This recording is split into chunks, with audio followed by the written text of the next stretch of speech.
Hey everyone, it's me Jasmine and welcome back to a new lesson. என்னைக்கும் போலவே இன்னைக்கான lesson ரொம்ப ஹெல்ப்ஃபுல்லாகவும் இருக்கும், யூஸ்ஃபுல்லாக இருக்கும் நான் நம்புகிறேன். ஸோ அது என்னன்னு பார்க்குறீங்களா? நம்ம எப்படி இங்கிலீஷில் கிளியர் அண்ட் கான்ஃபிடென்ட்டாக கம்யூனிகேட் பண்ணுறது அப்படின்னு தான் பார்க்க போகிறோம். ஸோ இதுக்கு முன்னாடி I've helped you in tips on how to speak English, how to learn English and how to listen carefully. But இன்னைக்கு பர்டிகுலராக we're going to look at clear communication in English. So நீங்கள் ஒரு language லேர்னராக இருக்கீங்க அப்படின்னா be it English, be it French, be it any other language, நம்ம பேசிக்காக நிறைய ப்ராப்ளம்ஸ் ஃபேஸ் பண்ணோம். அதாவது நீங்கள் என்ன சொல்ல வரீங்க அப்படிங்கிறது கிளியராக எக்ஸ்ப்ரெஸ் பண்ண முடியறதில்ல. அண்ட் தென் உங்களோட ஆப்போசிட் பர்சனுக்கு நீங்கள் என்ன சொல்ல வரீங்க அப்படிங்கிறது புரியறதில்ல. அண்ட் ஃபைனலாக அவங்க உங்களுக்கு அந்த ஒரு அட்டென்ஷன் கொடுக்க மாட்டேறாங்க. இதுதான் பேசிக்கான ப்ராப்ளம். ஸோ இன்றைக்கி நம்ம அந்த ப்ராப்ளம்ஸில் ஃபோக்கஸ் பண்ண போகிறதில்ல. Instead will see how to overcome all these problems. So if you are ready, வாங்க நம்ம வீடியோக்குள்ளே போகலாம். ஜென்ரலாக நம்ம இங்கிலீஷ் கற்றுக்கணுன்னா அதுக்கு சில ரூல்ஸ் இருக்குது. ஸோ அதில் என்னென்ன அப்படின்னு சொல்லி பார்த்தீங்கன்னா, first one, just say what you mean. அதாவது நீங்கள் என்ன சொல்ல வரீங்க அப்படிங்கிறது ஒரு பயம் இல்லாமல் பதட்டம் இல்லாமல் சொல்லிடுங்க, ஆனால் அது இங்கிலீஷில் இருக்கணும். And the next one is ask questions to confirm whether they understand. அதாவது நீங்கள் சொல்லிடுவீங்க, நீங்கள் பேசிடுவீங்க, ஆனால் அது ஆப்போசிட் இருக்க பர்சனுக்கு புரியுதா இல்லையான்னு சொல்லிட்டு ஒரு பதட்டம் இல்லாமல் கேளுங்க. இதில் எந்த தப்புமே இல்லை. அந்த next one is really listen.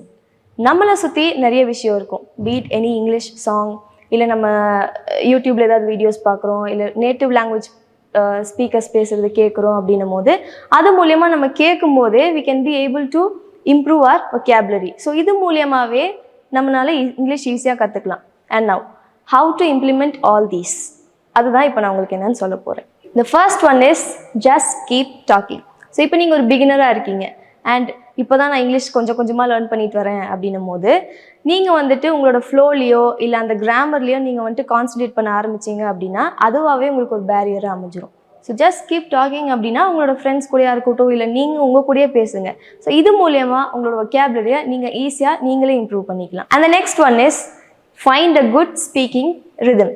நீங்கள் பேசும்போது ரொம்ப ஃபாஸ்ட்டாகவும் பேச வேணாம், ரொம்ப ஸ்லோவாகவும் பேச வேணாம். உங்களால் உங்களோட ஸ்பீடை பேலன்ஸ் பண்ணிக்க நீங்கள் ட்ரை பண்ணணும். அண்ட் தென் இப்போது நீங்கள் ஒரு சென்டென்ஸ் பேச ப்ராக்டிஸ் பண்ணுறீங்க அப்படின்னா அதை ஸ்லோவாக ப்ராக்டிஸ் பண்ணி அண்ட் தென் நீங்கள் ஃபாஸ்ட்டாக பேசுகிறதுக்கு நீங்கள் ட்ரை பண்ணலாம். And the next one is try to focus on intonation. Intonation அப்படின்னா the rise and fall of your voice, இல்லைனா how the way you sound அப்படிங்கிறது தான் இன்டோனேஷன். ஸோ இதெல்லாமே நீங்கள் வந்துட்டு ப்ராக்டிஸ் பண்ணீங்க அப்படின்னா உங்களுக்கு ஒரு குட் ஸ்பீக்கிங் ரிதம் கிடச்சிரும். And the third one is make sure your understood. அதாவது உங்களுக்கு தெரியும் நீங்கள் என்ன பேசுகிறீங்க, ஏது பேசுகிறீங்க அப்படின்னு, ஆனால் நீங்கள் பேசுகிறது உங்களோட ஆப்போசிட் பர்சனுக்கு புரியுதா இல்லையா அப்படின்னு சொல்லி தெரிஞ்சுக்கணுமா இல்லையா? ஸோ நீங்கள் வந்துட்டு அவங்கள்ட்ட பதட்டம் இல்லாமல் அவங்கள்ட்ட கேட்டுக்கலாம். ஸோ இது மூலயமா அவங்க கொடுக்குற ஃபீட்பேக்ஸ் வச்சு நீங்கள் எதில் மைனஸ் பாயிண்டில் இருக்கீங்க அப்படின்னு சொல்லி உங்களை நீங்களே ஈஸியாக இம்ப்ரூவ் பண்ணிக்கலாம். So the last one is watch your body language.